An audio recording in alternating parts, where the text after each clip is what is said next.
You were praised for being responsible before you even understood what responsibility meant.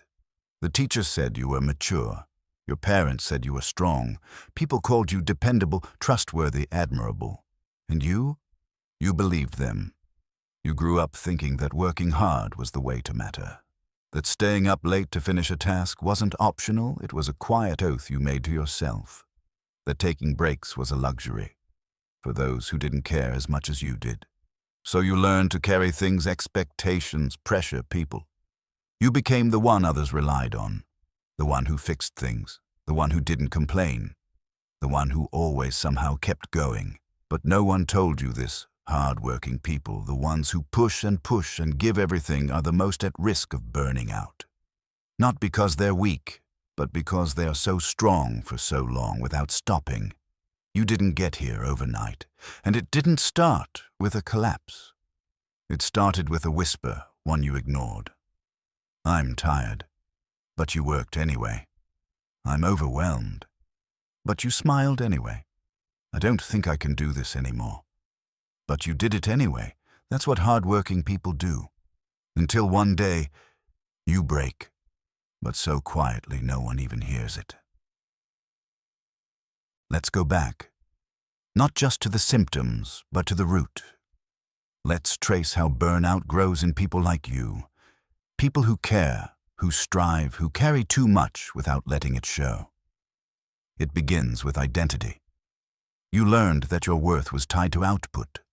That being helpful meant being valuable. That being busy meant being needed. So rest became uncomfortable. Silence became suspicious. Stillness became guilt. You started to equate exhaustion with excellence. If you weren't tired, you weren't trying hard enough.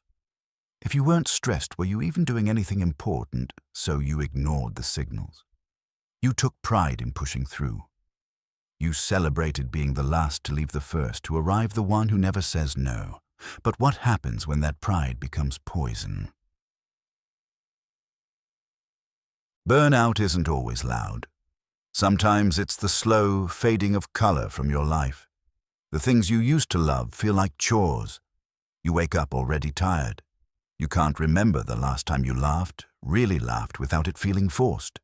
You start dreading messages, avoiding people, forgetting things, resenting the work you once felt lucky to have. And maybe you tell yourself it's just a phase, that you'll bounce back, that it's nothing sleep can't fix. But sleep doesn't help. Vacations don't help. And even doing nothing feels like too much. You think maybe you're just broken now. But you're not. You're burned out, and no one ever taught you how to come back from that.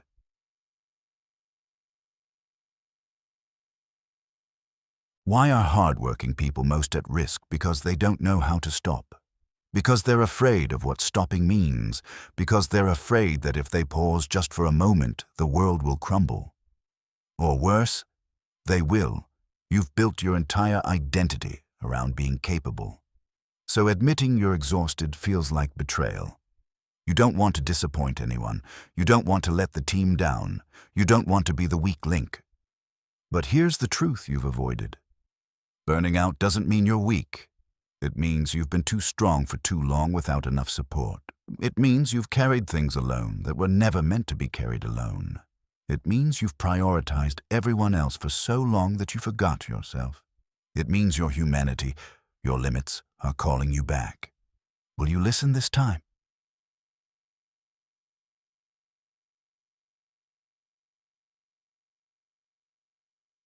Let's talk about the signs, not the obvious ones, the subtle ones, the ones only people like you experience, the high-functioning burnout symptoms.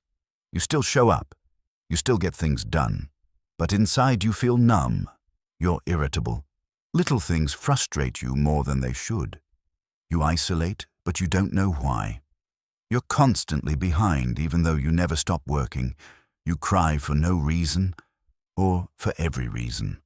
And you can't shake the feeling that you're failing even when you're praised.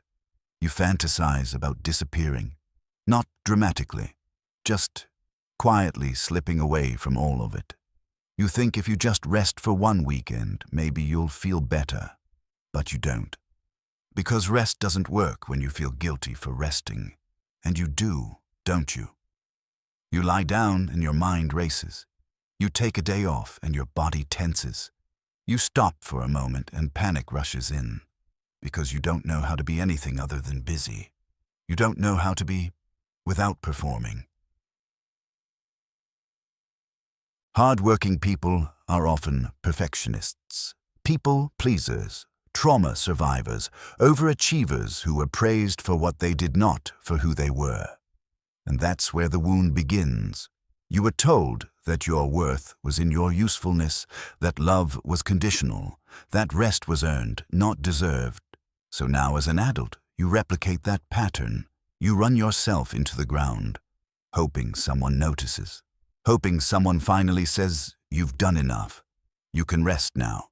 But no one says it, so you keep going until your body forces you to stop. Headaches, insomnia, back pain, panic attacks, chronic fatigue, digestive issues, autoimmune flares, emotional disconnection. Burnout isn't just mental, it's physical, it's spiritual, it's your body begging you to listen. And the longer you ignore it, the louder it gets.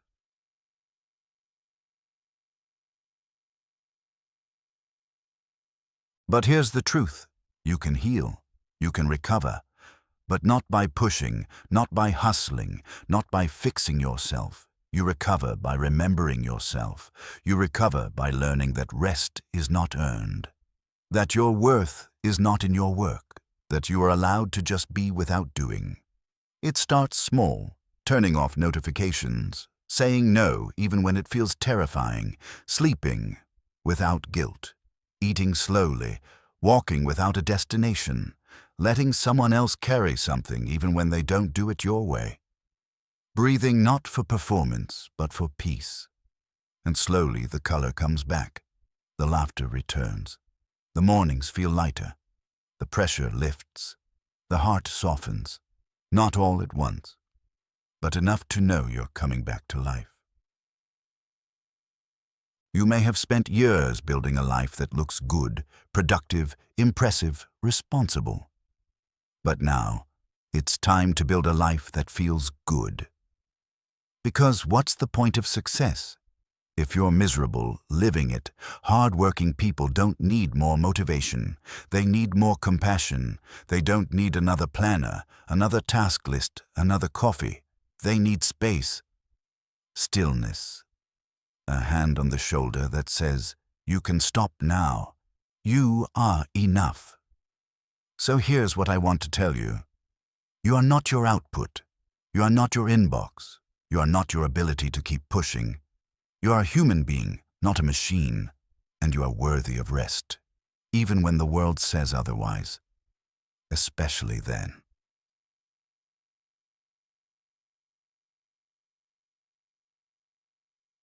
You will relearn rest. You will redefine success. You will disappoint people and survive. You will slow down and discover peace. You will stop performing and start living. Not tomorrow, not when you burn out again, now. Because the version of you that comes after burnout, the one who values their well-being more than their to-do list, that version of you is waiting. So take one deep breath. Turn off the noise. Listen. Can you hear it? That quiet voice saying, "You've done enough." Let that be your new story. Let that be where you begin.